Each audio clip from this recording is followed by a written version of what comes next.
Picture this. A flash of light brighter than lightning splits the sky above Jerusalem. Ancient wheels of fire descend through clouds that part like curtains, carrying a figure whose very presence makes the earth tremble. In our age of satellites and smartphones, the impossible has returned, and nothing will ever be the same. But what if this wasn't just imagination? What if the prophet who never died actually came back?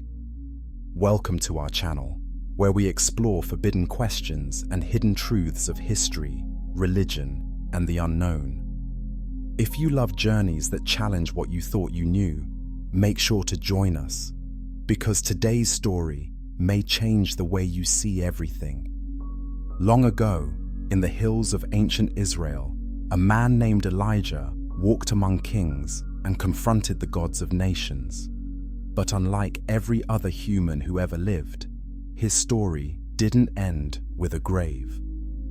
Chapter 1. The Fire That Never Dies.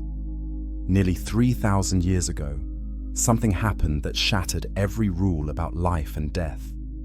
A prophet named Elijah was talking with his student Elisha by the Jordan River when suddenly the sky exploded with supernatural power. Elijah wasn't like other religious teachers. He had spent years confronting evil kings and false prophets with miracles that defied nature itself. He called down fire from heaven that consumed water-soaked altars. He raised dead children back to life with a touch. He shut the sky for 3 years, then opened it again with a prayer. But on this final day, something even more incredible happened. A chariot made of pure fire, pulled by horses of flame, descended from heaven itself. A whirlwind caught Elijah up, and he vanished into the sky, alive, breathing, never to taste death. His student Elisha watched in terror and wonder as his master disappeared into the clouds. All that remained was Elijah's cloak, fluttering down like a feather from another world. Think about that moment. In all of human history, only a handful of people have ever escaped death completely. Enoch walked with God and was taken. Elijah rode fire into eternity. But here's what makes Elijah different. Ancient prophecies promise he's coming back. The last book of the Old Testament contains a terrifying promise. Behold, I will send you Elijah the prophet before the great and dreadful day of the Lord comes. Not after he dies and goes to heaven, not in some spiritual sense, the actual prophet, returning in power before the end of everything. For thousands of years, Jewish families have set an empty chair at Passover dinner, waiting for Elijah's return. They believe he will come back to prepare the world for something greater than human imagination can grasp. Chapter 2. Prophecies in the Shadows. The ancient texts are filled with whispers about Elijah's return, but most people have never heard these hidden prophecies. Deep in rabbinical writings, medieval mystic texts, and even Islamic traditions, scholars described what would happen when the fire-riding prophet came back to earth. They wrote about signs and wonders that would announce his arrival. They described how he would appear in times of great trouble, when humanity had forgotten the ways of heaven and earth, groaned under the weight of corruption and violence. Some texts suggest Elijah never really left our world at all, but has been walking among us in secret, appearing to help people in their darkest moments. Jewish folklore tells of mysterious strangers who appear during emergencies, provide exactly the help needed, then vanish without explanation, leaving behind only the lingering sense that something divine just happened. But the most intriguing prophecies describe what his open, public return would mean for our world. According to Malachi's prophecy, Elijah's job is to turn the hearts of fathers to their children and the hearts of children to their fathers. This isn't just about family reunions. It's about healing the fundamental brokenness that separates human beings from each other and from their Creator. Early Christians believed John the Baptist fulfilled this prophecy, but Jesus himself said that if people had received John's message, he would have been the promised Elijah. Since they rejected John, the prophecy still awaits fulfillment. Islamic traditions speak of Prophet Ilyas, their name for Elijah, and his role in the end times. According to these texts, his return would signal that the final chapters of human history were beginning to unfold. Medieval mystics wrote detailed descriptions of how people would recognize the returned Elijah. They said he would possess the same supernatural powers, the same fierce dedication to justice, and the same burning passion for turning human hearts back to their Creator. As we stand at the threshold of unimaginable technological power and global crisis, these ancient prophecies take on new urgency. What if they weren't just folklore? What if somewhere in the heavenly realms, the prophet who never died is preparing for his return? Chapter 3. The Chariot Descends. Imagine waking up tomorrow morning to breaking news alerts flooding your phone. Unexplained aerial phenomenon over Jerusalem.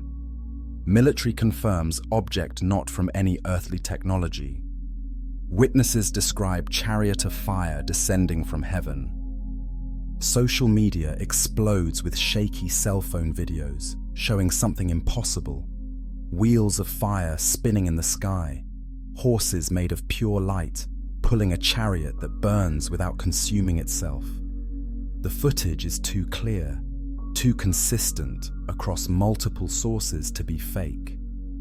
Every major news network interrupts regular programming. In our age of satellites that can read license plates from space, how would governments explain an object that appears on no radar, follows no laws of physics, and seems to be made of living fire itself? Military jets scramble to investigate, but as they approach, their instruments fail and pilots report overwhelming sensations of awe and terror. The chariot touches down in the Kidron Valley, just outside Jerusalem's ancient walls. From within the fire steps a figure that witnesses struggle to describe, clearly human, but radiating power that makes the air itself seem to vibrate with energy. His clothes appear to be made of light, yet solid enough to move with his body. His eyes burn with the intensity of someone who has seen the face of the Almighty. This is Elijah, returned after nearly 3,000 years. But he's not the primitive prophet that skeptics might expect. His divine nature means he immediately understands every language being spoken around him, recognizes the technology capturing his image, and grasps the full complexity of our modern world. But what he sees horrifies him. In his time, Israel's corruption involved worshipping false gods and oppressing the poor. Now he witnesses pollution choking the very air, nuclear weapons capable of destroying all life, and billions of people living as if God doesn't exist at all. The first words he speaks in nearly 3 millennia are caught on live television and streamed instantly around the globe. How long will you halt between two opinions? If the Lord is God, follow him. But if the world's wisdom is God, then follow it. But know this, the day of reckoning has come. Chapter 4. The Prophet's Awakening. Elijah's first hours in our modern world would be a collision between ancient power and contemporary reality that no science fiction writer could imagine. Here stands a man who last walked the earth when writing was rare, cities were small, and the fastest transportation was a running horse. Now he faces skyscrapers, cell phones, and 7 billion people living at a pace his ancient mind struggles to comprehend. But Elijah isn't just any ancient figure thrust into modernity. He's been dwelling in the presence of the Almighty for 3,000 years. His understanding adapts supernatural quickly as divine wisdom fills in the gaps that time has created. Within hours, he grasps concepts like electricity, global communication, and even nuclear physics, but through the lens of someone who understands the spiritual forces behind all physical reality. What truly shocks him isn't our technology, it's what we've done with the incredible gifts we've received. He sees cities where millions live in poverty, while others possess wealth beyond ancient imagination. He witnesses wars fought with weapons that could level mountains, driven by the same pride and greed he confronted in ancient kings. The environmental destruction cuts deepest into his prophetic heart. This is a man who once shut the heavens for 3 years to demonstrate God's control over nature. Now he sees humans treating creation as something to be exploited rather than stewarded, poisoning the very air and water that sustain life. Religious leaders from every major faith rush to meet him, each hoping to claim his endorsement for their particular interpretation of divine truth. But Elijah's responses frustrate everyone. He acknowledges truth wherever he finds it, but refuses to be captured by any human institution. His mission isn't to validate existing religious structures. It's to call hearts back to the living God who exists beyond all human organizations. Government officials attempt to establish diplomatic contact, but how do you negotiate with someone whose authority comes directly from heaven? Elijah listens politely to their concerns about maintaining order and respecting national sovereignty, then simply asks whether their laws align with the justice of the Almighty. Within days, it becomes clear that Elijah hasn't returned to work within existing systems. He's come to challenge every foundation upon which modern civilization has been built, armed with power that makes human authority look like children playing games. Chapter 5. The First Miracles. The first miracle happens within 24 hours of Elijah's return, and it changes everything. A news crew following the prophet encounters a massive traffic accident on the highway outside Jerusalem. Multiple vehicles crushed, emergency responders working frantically to reach victims trapped inside twisted metal. Without hesitation, Elijah approaches the worst wreckage where a family car has been compressed to half its size. Paramedics shake their heads grimly, but the prophet places his hands on the metal and speaks words in ancient Hebrew that somehow every witness understands. In the name of the Lord who gives life, let death release its claim. The crushed metal begins to reshape itself, bending and stretching as if guided by invisible hands. The family inside, a mother, father, and 2 young children who showed no signs of life moments before, suddenly gasps and opens their eyes. They climb out of their restored vehicle completely unharmed, with no memory of impact or pain. Every moment is captured in high-definition video from multiple angles. Medical professionals on scene document the impossible. Injuries that should have been fatal have vanished completely. The restored car shows no signs of damage, despite footage from minutes earlier showing it completely destroyed. Social media explodes. Within hours, the videos have billions of views. Scientists demand to examine the family and the car, but find no evidence of trickery or illusion. The metal itself shows cellular restructuring that violates every known law of physics, yet exists as undeniable reality. The second miracle occurs during Elijah's first encounter with modern agriculture. Visiting drought-stricken regions that feed millions, he sees vast fields withering under unusually harsh weather conditions. As news cameras roll, he lifts his hands toward the cloudless sky and prays with the same authority he once wielded over Israel's weather. Clouds begin forming immediately, not the gradual build-up meteorologists know, but clouds materializing from clear air as if being painted into existence by invisible brushes. Within minutes, gentle rain begins falling precisely over the parched fields, while surrounding areas remain dry.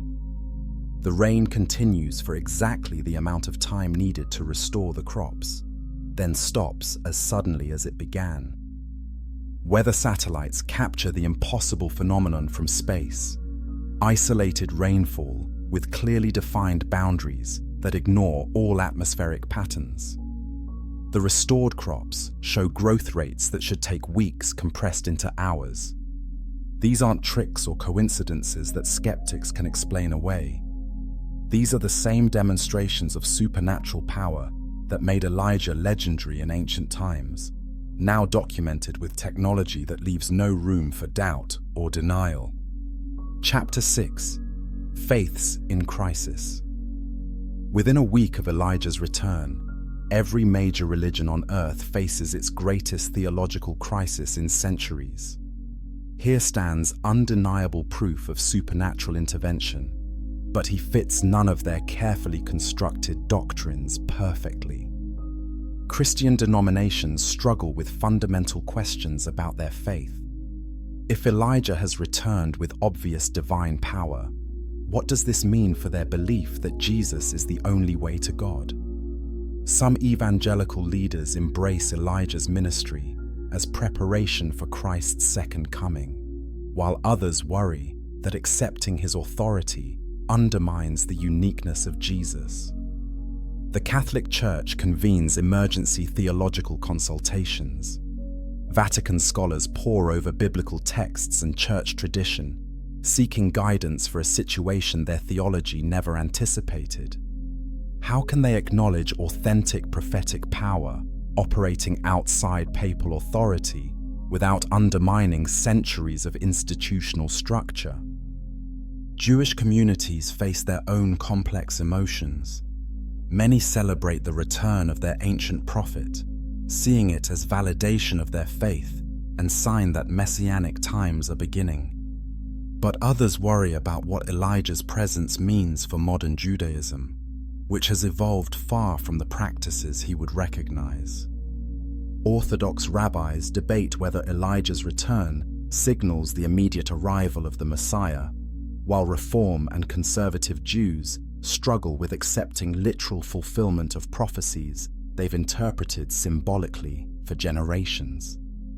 Islamic leaders find themselves in an unexpected position of validation. Their texts have always acknowledged Prophet Ilyas, Elijah, as a true messenger of Allah, and his return fits Islamic end-time prophecies in ways that surprise many Muslim scholars. Some see this as an opportunity for dialogue with Jews and Christians, based on shared recognition of authentic prophecy. Hindu and Buddhist leaders approach Elijah's presence through their own theological frameworks, with some viewing him as an advanced spiritual being whose powers demonstrate universal truths about consciousness and reality. But perhaps the most surprising responses come from secular humanists and atheists who built their worldview on the assumption that supernatural claims are always false. Faced with undeniable evidence of genuine miracles, some begin questioning fundamental assumptions about reality itself. Scientists who spent careers debunking religious claims now find themselves documenting phenomena that challenge the very foundations of naturalistic thinking. The intellectual honesty that made them good scientists forces them to acknowledge evidence that contradicts their previous beliefs about what's possible. Chapter 7: The Vatican's Dilemma. Pope Francis faces the most unprecedented challenge in modern papal history. Reports from trusted Vatican observers confirm that Elijah's miracles are genuine. His knowledge of Scripture is perfect, and his character reflects holiness that even skeptical Catholic theologians find undeniable. But accepting Elijah's prophetic authority creates massive problems for Catholic doctrine. The Church teaches that divine revelation ended with the apostolic age, and that the Pope serves as Christ's representative on earth, with unique authority to interpret God's will. How can they acknowledge someone who claims direct divine commission outside their institutional structure? Emergency meetings fill the Vatican as cardinals and theologians debate response strategies. Conservative factions argue that Elijah must submit to papal authority to be considered legitimate, while progressives suggest his return might signal God's desire for church reform and renewal. The Pope's weekly audience draws unprecedented attention as millions wait to hear how the Catholic Church will respond to prophetic activity that clearly operates beyond their control. Francis chooses his words carefully, acknowledging that God can work through means the Church doesn't fully understand, while maintaining that authentic divine activity will never contradict the gospel of Jesus Christ. But Elijah's response to Vatican diplomatic overtures surprises everyone. When invited to meet privately with church leadership, he agrees, but insists the meeting be public and broadcast live. His reasoning is simple. The word of the Lord is not given in secret chambers for religious politicians to interpret, but proclaimed openly for all people to hear and judge. The resulting encounter, watched by over 1 billion people worldwide, becomes one of the most extraordinary religious dialogues in human history. The Pope, representing 2,000 years of Christian tradition and institutional authority, sits across from a prophet who spoke with God face to face and never experienced death. Their conversation reveals both profound agreement and fundamental tensions. Both men clearly love the Almighty with complete devotion, but they understand authority and revelation very differently. Elijah acknowledges the sincere faith he sees in Catholic believers, while questioning whether institutional structures have sometimes obscured rather than clarified God's simple call to justice and mercy. The meeting ends without resolution, but with mutual respect that surprises observers on all sides. Both men agree to continue dialogue, but neither compromises their core convictions about how divine authority operates in the world. Chapter 8: Governments versus the Divine. The United Nations Security Council convenes an emergency session unlike any in its history. Representatives from every major nation struggle with a question no international law anticipated. How does human government respond to someone claiming divine authority backed by supernatural power? The American delegation argues for treating Elijah as they would any influential religious leader, with respect, but subject to the same laws and limitations as other citizens. But his miraculous demonstrations make traditional diplomatic approaches seem almost comical. How do you regulate someone who can control weather, heal incurable diseases, and apparently travel instantly between locations? Authoritarian governments face their own unique challenges. Chinese officials attempt to restrict Elijah's activities within their borders, but discover that someone with genuine supernatural abilities doesn't need visas or respect border controls. When security forces try to detain him for unauthorized religious activity, he simply vanishes from locked rooms, appearing later in public squares to continue his ministry. Russian leadership takes a more pragmatic approach, attempting to co-opt Elijah's influence for their own purposes. They invite him to Moscow with great fanfare, hoping to present his presence as divine endorsement of their policies. But the prophet's first public statement in Red Square denounces corruption and calls for justice with such burning conviction that government officials realize they've made a terrible mistake. Democratic nations struggle with constitutional questions about religious freedom and separation of church and state. Elijah's ministry clearly constitutes religious activity protected under most constitutions, but his supernatural demonstrations blur the line between spiritual teaching and public disruption in unprecedented ways. Israeli leadership faces the most complex situation of all. Elijah's return validates Jewish faith in ways that strengthen Israel's sense of divine calling. But his prophetic ministry also calls the nation to account for how they've used the land and power God gave them. Military leaders worldwide attempt to assess whether Elijah represents a security threat, but their analysis breaks down when traditional categories don't apply. He commands no army, seeks no territory, and threatens no violence. Yet his influence grows daily as millions witness undeniable miracles that challenge the foundations of secular authority. Intelligence agencies try to gather information about his background and intentions. But how do you investigate someone whose recent history involves 3,000 years in the presence of the Almighty? Chapter 9. Science meets the supernatural. The world's most prestigious scientific institutions face a crisis that threatens their fundamental understanding of reality. MIT, Harvard, Oxford, and Cambridge launch immediate investigations into Elijah's miraculous demonstrations, but their findings challenge everything naturalistic science assumes about how the universe works. Nobel Prize-winning physicists examine the metal that reformed itself during the traffic accident miracle.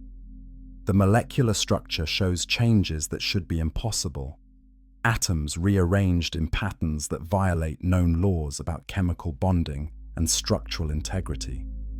Yet the evidence exists, documented and verified by multiple independent laboratories. Meteorologists study satellite data from Elijah's weather miracles, finding atmospheric changes that ignore everything they understand about how weather systems form and behave. The isolated rainfall patterns show precise boundaries that exist without any natural explanation for why moisture should behave so selectively. Medical researchers examine people healed through Elijah's ministry, discovering cellular regeneration that surpasses anything seen in conventional medicine. Cancer patients show complete restoration of healthy tissue. Paralyzed individuals demonstrate nervous system repair that should take years occurring in minutes, and genetic disorders simply disappear without trace. Some scientists approach these phenomena with genuine curiosity, recognizing that their commitment to following evidence wherever it leads must include supernatural possibilities. Dr. Sarah Chen, a quantum physicist at Stanford, publishes a paper suggesting that Elijah's abilities might involve manipulation of fundamental forces at levels current science cannot measure or understand. But other researchers resist acknowledging anything that challenges naturalistic assumptions.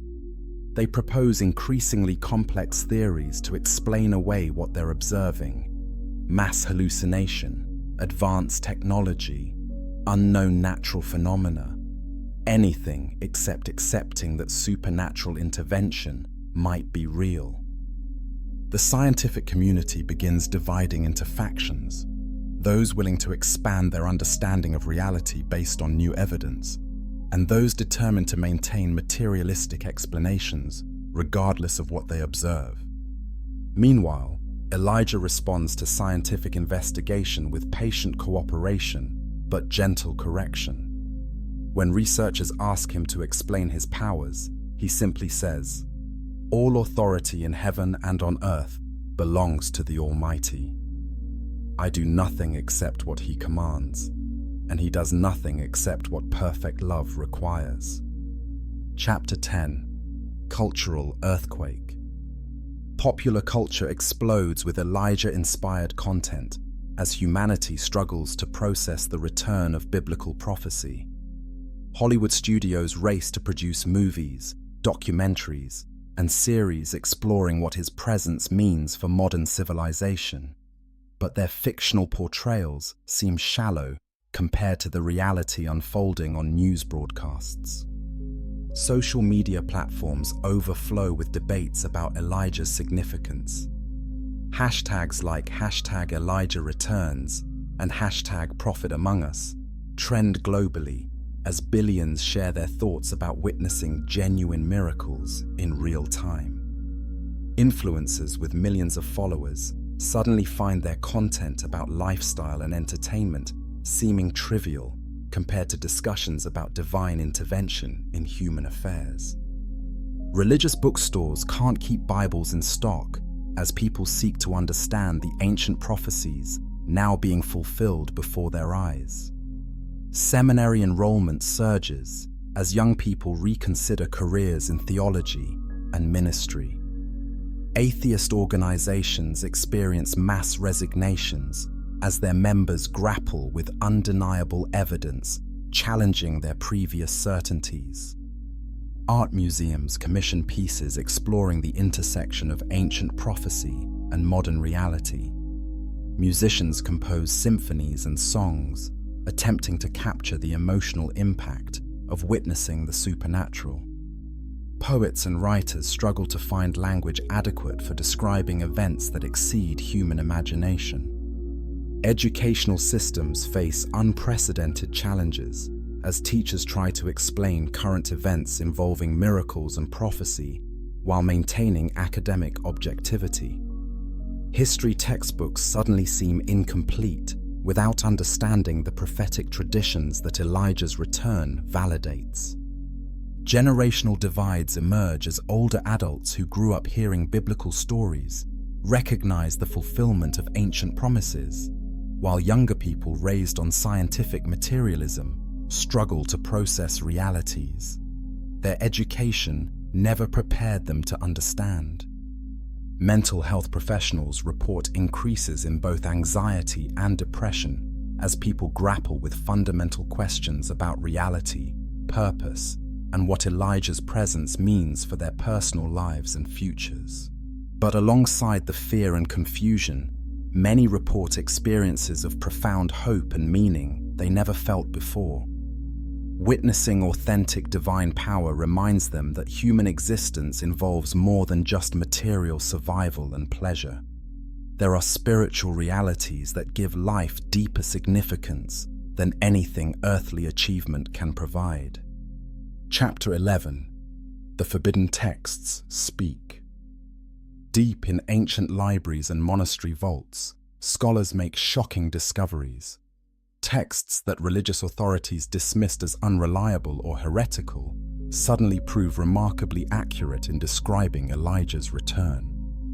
The Dead Sea Scrolls contain passages about the teacher of righteousness returning in fire that match Elijah's appearance with stunning precision. The Book of Enoch, removed from most biblical canons centuries ago, describes heavenly chariots and divine messengers in ways that perfectly align with eyewitness accounts of Elijah's arrival. Ethiopian Orthodox Christians, who never removed Enoch from their scriptures, feel vindicated as their preserved texts prove prophetically accurate. Gnostic Gospels hidden since the early centuries of Christianity contain sayings attributed to Jesus about Elijah's role in preparing hearts for divine truth. These texts suggest that mainstream Christianity may have lost crucial understanding about how prophetic ministry prepares the way for spiritual transformation. Medieval mystic writings, long relegated to footnotes in academic studies, describe supernatural phenomena identical to what Elijah demonstrates. Hildegard of Bingen's visions, Meister Eckhart's teachings about divine union, and Julian of Norwich's revelations suddenly read like instruction manuals for understanding prophetic power. Jewish mystical texts from the Kabbalah tradition contain detailed descriptions of how heavenly fire operates through human vessels.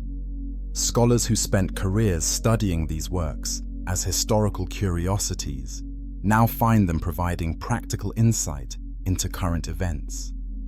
Even Islamic mystic traditions prove remarkably relevant.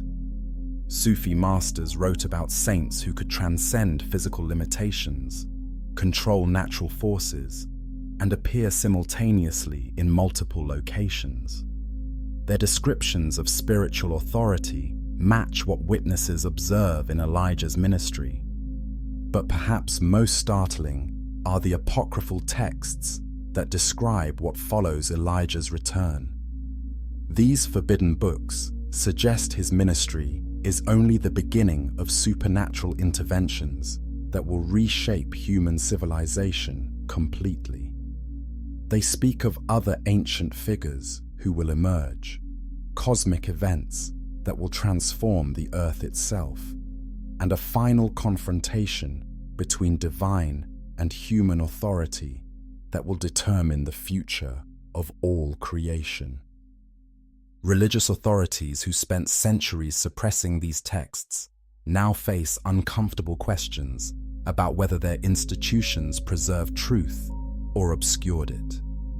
Chapter 12: Islam's Great Revelation.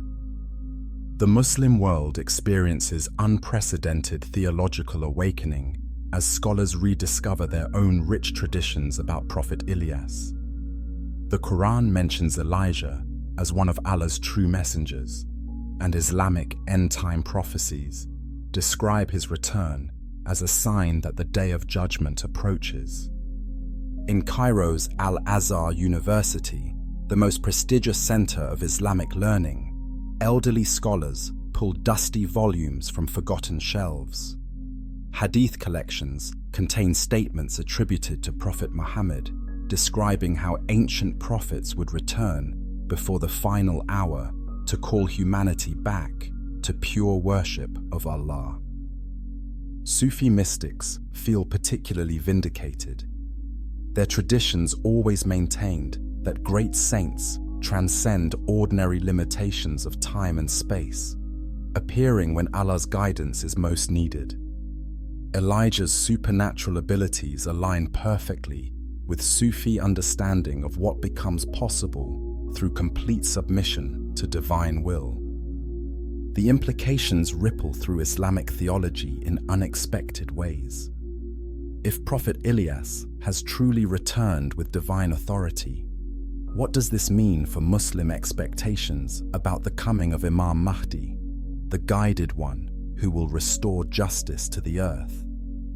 Some scholars suggest Elijah's ministry may be preparing the way for the Mahdi's appearance, just as John the Baptist prepared for Jesus in Christian tradition. Shiite communities, who have waited over 1,000 years for their hidden imam's return, see parallels between their beliefs and the reality of Elijah's reappearance.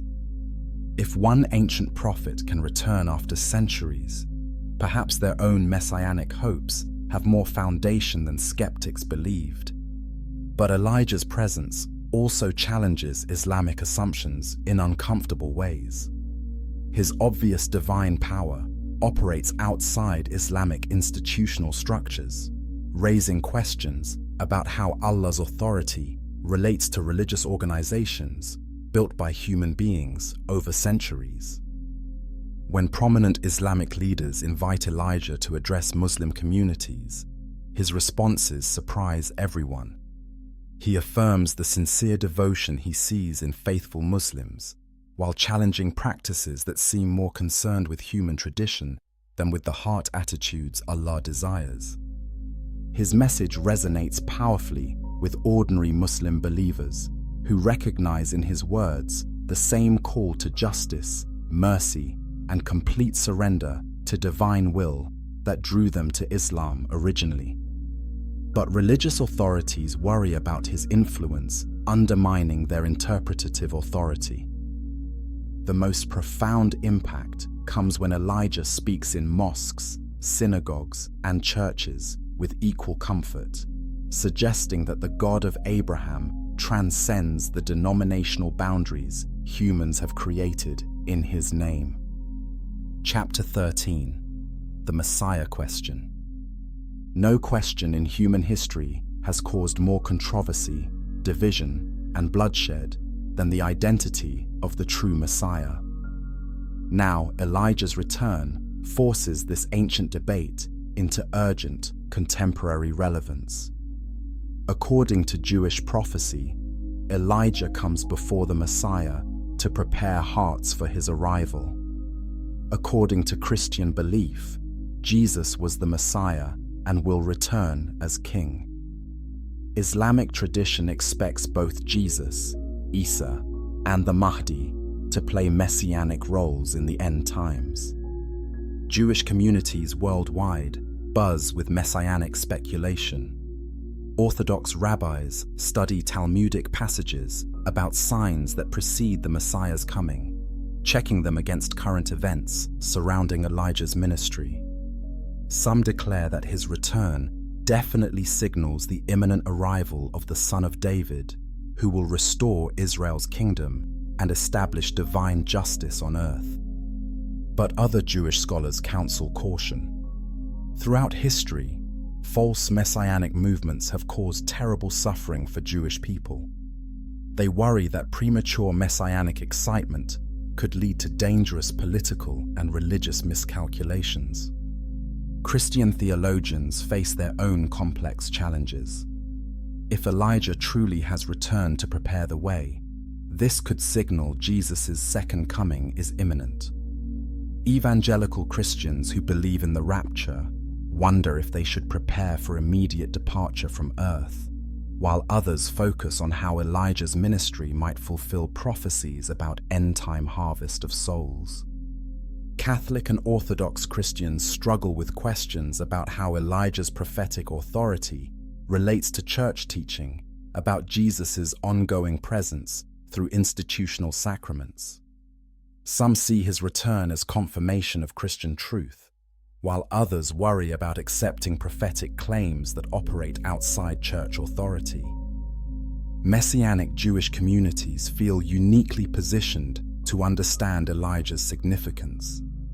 Their dual heritage allows them to appreciate both Jewish expectations of Elijah preparing for Messiah and Christian beliefs about Jesus' ultimate fulfillment of messianic prophecy. But perhaps the most intriguing development comes when reporters ask Elijah directly about the Messiah's identity. His response challenges assumptions on all sides. The Messiah's identity matters far less than whether hearts are prepared to receive the kingdom of heaven. I have come to turn hearts toward the Father's will. When that work is complete, you will recognize the truth you seek. This answer satisfies no one completely, while offering hope to everyone who sincerely seeks divine truth above human religious victory. Chapter 14. Ancient Enemies, Modern Alliances. The most shocking consequence of Elijah's return may be how it forces traditional religious enemies to reconsider their relationships. When confronted with authentic prophetic power that transcends human denominational boundaries, ancient conflicts suddenly seem less important than shared recognition of divine authority. In Jerusalem, something unprecedented happens. Jewish rabbis, Christian pastors, Muslim imams, and religious leaders from other traditions find themselves in the same room, not for diplomatic politeness, but for genuine theological dialogue, sparked by their common recognition that Elijah represents authentic divine intervention. Rabbi David Goldstein, whose ancestors suffered through centuries of Christian persecution, sits across from Father Michael O'Brien, whose Irish Catholic family knew their own history of religious oppression. Both men realize that their witness of Elijah's miracles creates common ground that centuries of theological dispute never achieved. The conversation isn't easy. Genuine differences about doctrine, history, and interpretation don't disappear just because supernatural events demand attention. But the shared experience of witnessing undeniable divine power creates a foundation for dialogue that never existed before.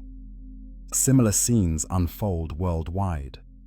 Sunni and Shiite Muslims, who have fought bitter conflicts for over 1,000 years, find themselves praying together for wisdom to understand what Allah intends through Elijah's ministry. Their theological differences about succession and authority seem less crucial when confronted with prophetic power that clearly comes from heaven rather than human institutions. Protestant denominations that split from Catholicism over questions of authority and interpretation discover that witnessing authentic prophetic ministry raises new questions about how divine truth operates through human vessels. Some barriers between traditions begin dissolving, while others prove more persistent. But not everyone embraces interfaith cooperation. Extremist factions within every tradition see Elijah's ecumenical impact as threatening to their identity and authority. Some Jewish groups worry that dialogue with Christians legitimizes claims they've rejected for millennia. Some Christians fear that acknowledging truth in other traditions undermines the uniqueness of Christ. Some Muslims suspect that interfaith engagement compromises the purity of Islamic teaching. Violence erupts in several locations as religious extremists attack what they perceive as betrayal of their faith's exclusive claims. But these conflicts highlight the difference between religion that seeks power and religion that seeks truth. Elijah's response to religious violence cuts across all partisan lines. The Almighty has no pleasure in the death of anyone who turns from wickedness to righteousness. Those who use his name to justify hatred and violence serve their own pride, not divine purpose. Chapter 15. The Heretic's Vindication. Throughout Christian history, the Church has condemned mystics, visionaries, and prophetic voices who claimed special revelation about end-time events. Now many of these heretics appear vindicated as their visions prove remarkably accurate in describing Elijah's return and its consequences. Joan of Arc, burned as a witch for claiming divine visions, described a time when ancient prophets would return to prepare for God's final victory over evil.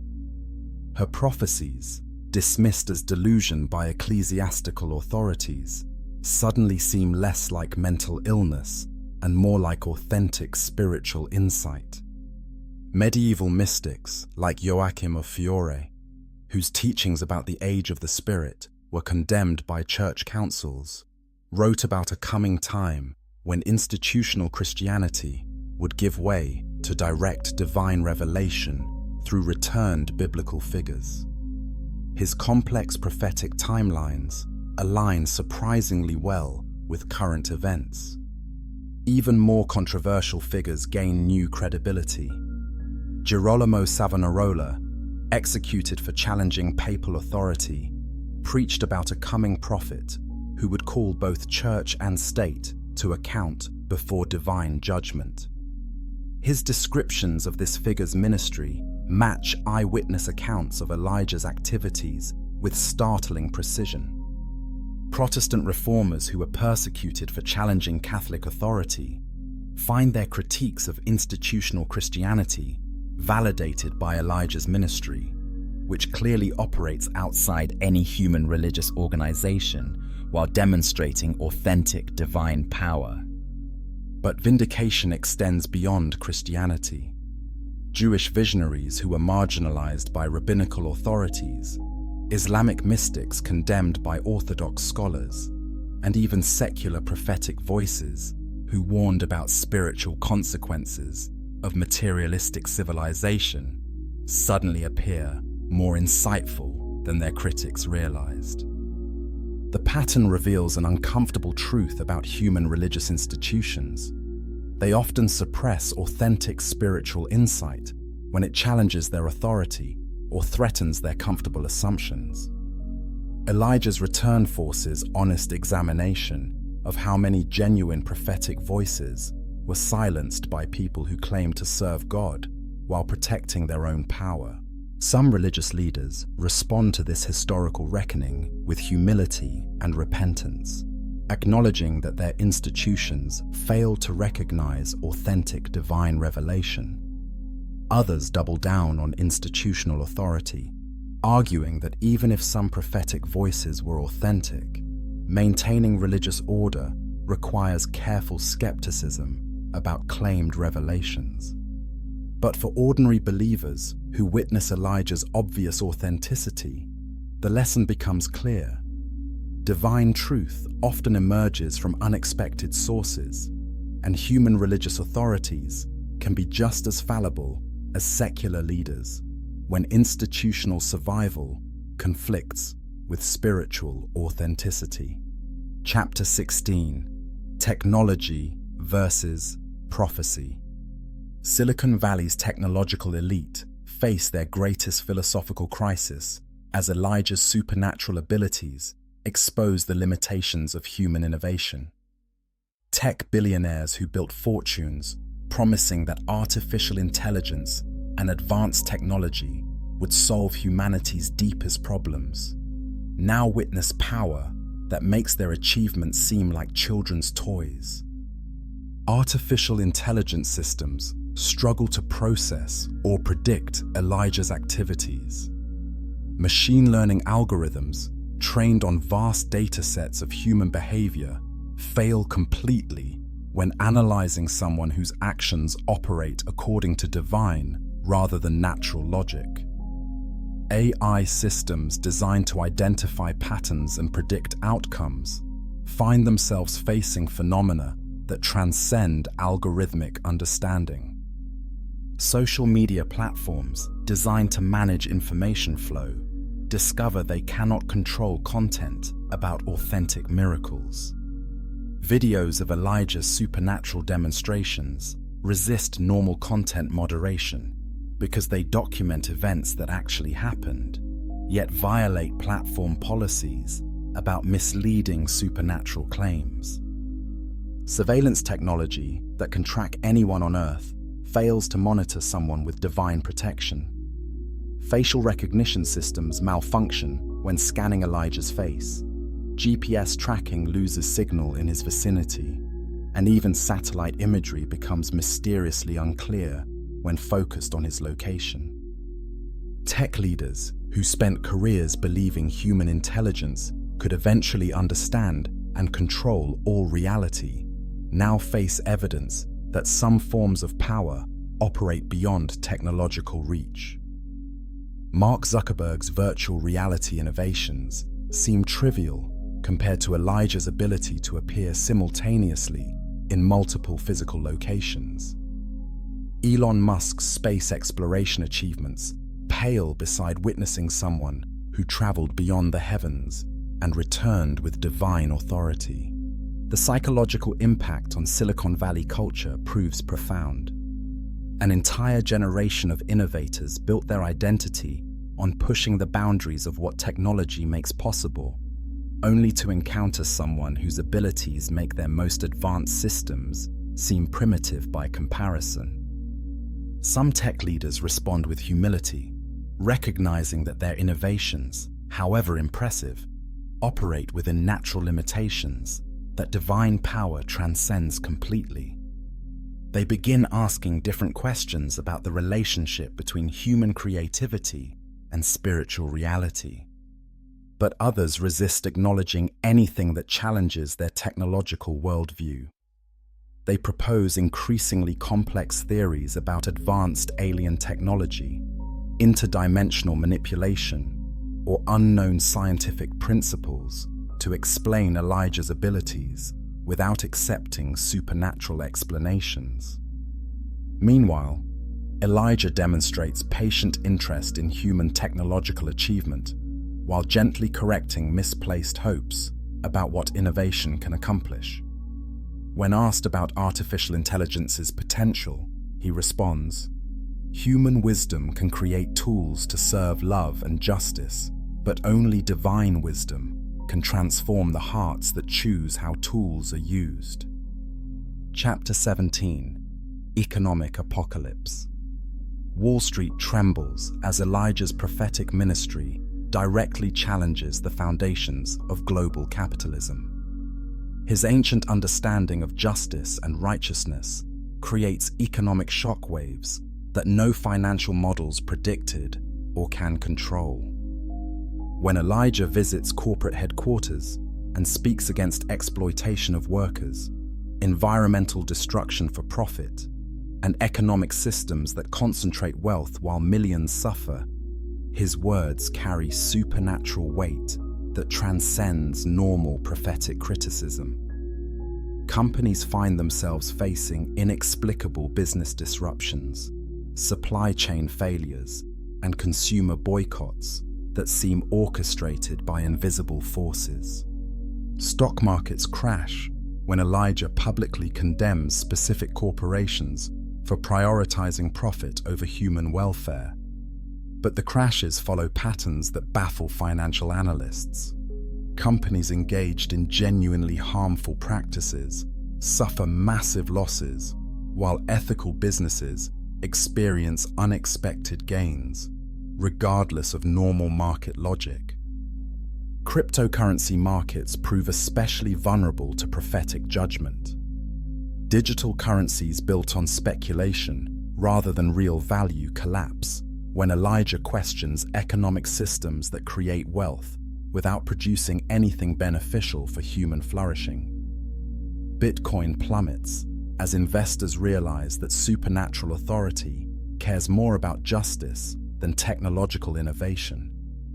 Global supply chains designed for maximum efficiency at minimum cost face disruption when Elijah's ministry exposes the human suffering hidden behind consumer convenience. Workers in exploitative conditions worldwide report supernatural protection and strength to demand fair treatment, while companies that refuse to reform face mysterious production failures. The World Economic Forum convenes emergency sessions as global leaders realize that someone with genuine divine authority operates by completely different values than market-driven economics. Elijah's vision of prosperity includes everyone having enough while no one hoards excess, directly challenging assumptions about wealth accumulation that drive capitalist systems.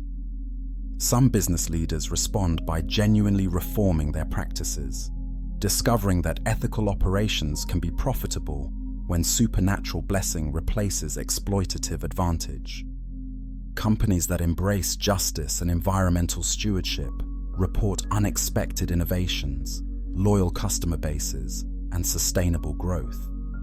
But others attempt to co-opt Elijah's influence for marketing purposes, creating prophetically approved branding and advertising campaigns. These efforts backfire spectacularly when Elijah publicly denounces using divine authority to sell products or manipulate consumers. The most profound economic impact comes as millions of people reconsider their relationship with money and possessions after witnessing authentic spiritual power.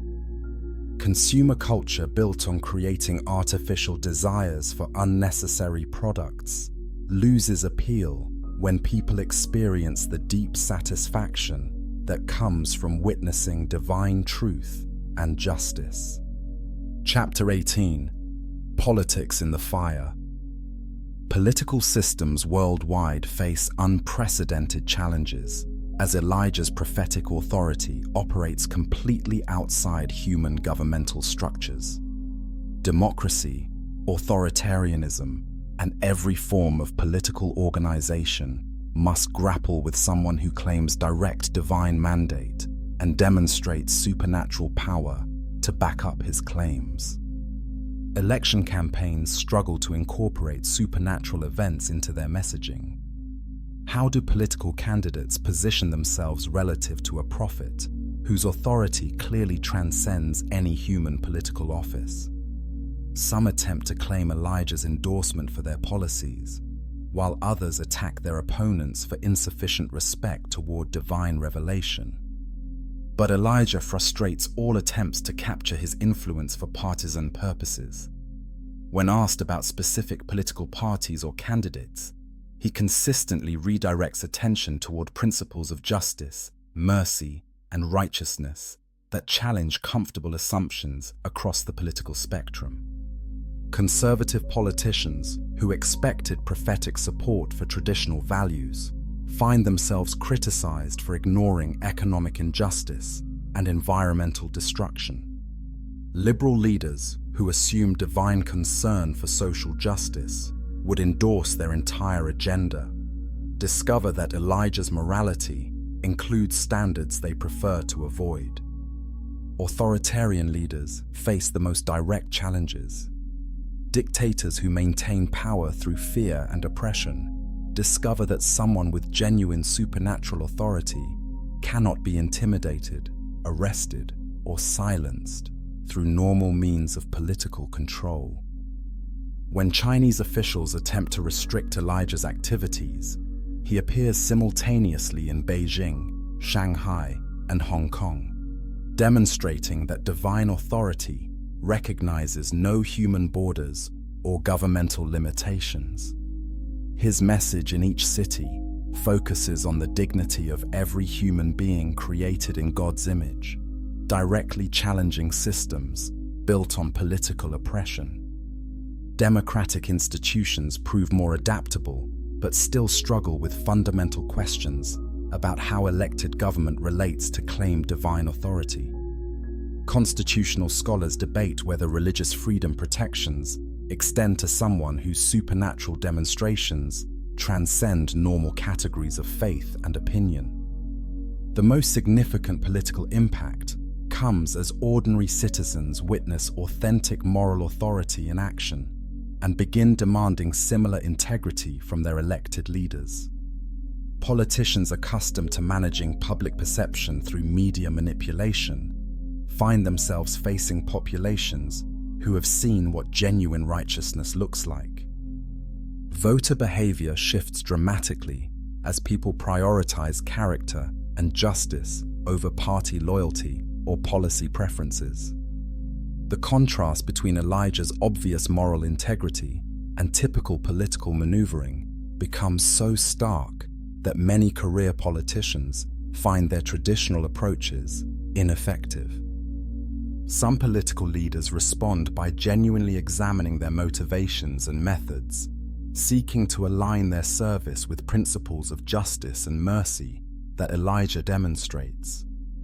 Others double down on manipulation and corruption, but find their tactics increasingly transparent to populations who have witnessed authentic moral authority. Chapter 19: Hearts Turning Home. Beyond all the theological debates, political upheavals, and cultural transformations, Elijah's deepest impact occurs in individual human hearts. His ancient mission was to turn fathers' hearts toward children and children's hearts toward fathers, healing the fundamental brokenness that separates people from each other and from their Creator. Sarah Martinez hadn't spoken to her father in 12 years. Their relationship shattered over his alcohol abuse, her teenage pregnancy, and words spoken in anger that both regretted, but neither knew how to take back. When Elijah's ministry comes to their city, she attends out of curiosity, not expecting anything personal. But during his message about forgiveness and reconciliation, something supernatural happens in her heart. The bitterness she carried for over a decade simply dissolves, replaced by overwhelming love for the broken man who gave her life. That evening, she calls her father for the first time in years, and both cry as walls built by pride and pain crumble in minutes. Similar stories multiply worldwide. Families separated by divorce, siblings divided by inheritance disputes, parents and children alienated by lifestyle choices. Countless relationships experience healing that seemed impossible before Elijah's supernatural influence touched human hearts. But the heart-turning goes deeper than family reconciliation. People discover their hearts turning toward their Creator in ways they never experienced before. Atheists who built their identity on rejecting religion find themselves overwhelmed by longing for connection with the divine source of love and justice they witness in Elijah's ministry. Corporate executives who spent careers pursuing wealth and status suddenly feel empty despite their achievements. They begin asking questions about purpose and meaning that success never satisfied. Many leave high-paying positions to serve others, discovering fulfillment they never found in accumulating possessions or power. Young adults raised in secular environments but witnessing undeniable spiritual reality begin seeking understanding about faith, prayer, and relationship with God. Seminary enrollments surge as people reconsider careers in ministry and service. Mental health professionals report unprecedented numbers of clients experiencing what can only be described as spiritual awakening. Depression and anxiety rates actually decrease in areas where Elijah ministers, as people find hope and meaning that transcends earthly circumstances. The transformation isn't universal or easy. Some people harden their hearts against spiritual influence, choosing cynicism and materialism despite witnessing authentic divine power. Others struggle with guilt and regret as spiritual awakening makes them confront years of selfish choices and wasted opportunities. But for those who allow Elijah's ministry to soften their hearts, the changes prove profound and lasting. They describe feeling fully human for the first time, connected to purposes larger than self-interest, and empowered by love that transcends human limitation. Chapter 20: The Greater Fire Coming. As Elijah's ministry reaches its crescendo after months of supernatural demonstrations, ancient prophecies begin pointing towards something that makes his return seem like merely the opening act of a far greater drama. The prophet who came to prepare hearts speaks with increasing urgency about events that will dwarf everything humanity has witnessed so far. Hidden in the oldest biblical texts are prophecies describing cosmic interventions that follow Elijah's successful ministry. Ancient Hebrew scrolls speak of the day of the Lord, when divine justice finally addresses every injustice, when truth confronts every lie, and when love triumphs over every form of evil that has corrupted creation. Elijah's own words become increasingly cryptic, yet terrifying in their implications. He speaks of the one who comes after me, whose sandals I am not worthy to untie, in language that transcends normal prophetic metaphor. His descriptions suggest not just another prophet or teacher, but the arrival of divine authority in forms that human language struggles to express. Astronomical events begin occurring that have no natural explanation. Stars appear in patterns that ancient prophecies described, celestial signs that multiple cultures interpreted as harbingers of ultimate divine intervention. The aurora borealis appears in places it never occurred before, painting the sky with colors that seem almost alive. Scientists detect energy signatures from space that follow no known physical laws, approaching Earth in ways that suggest intelligence behind the phenomena. Radio telescopes pick up signals that sound almost like music, but composed of frequencies that create unexplained emotional responses in everyone who hears them. Elijah's miracles, which already exceeded human understanding, begin escalating in scope and power. He speaks of preparing the earth itself for transformation that will make current supernatural demonstrations seem small by comparison. His prayers begin affecting global weather patterns, tectonic activity, and even magnetic fields, in ways that suggest reality itself is being prepared for fundamental change. Religious leaders worldwide study ancient texts with new urgency, seeking understanding of prophecies they always interpreted symbolically, but now realize may describe literal future events. The convergence of Jewish, Christian, Islamic, and other traditions' end-time expectations around current phenomena creates unprecedented interfaith dialogue about ultimate questions. But perhaps most unsettling is what Elijah doesn't say directly. When asked about timing for the greater events he hints at, he simply responds, "The Father's timing is perfect. When the harvest is ready, the reapers will come. Until then, let every heart prepare for what no eye has seen, no ear has heard, and no mind has imagined." As our story ends, the question isn't whether Elijah's return changes everything. It's whether humanity is ready for whatever comes next. The prophet who never died came back to prepare hearts for something greater than human civilization has ever encountered.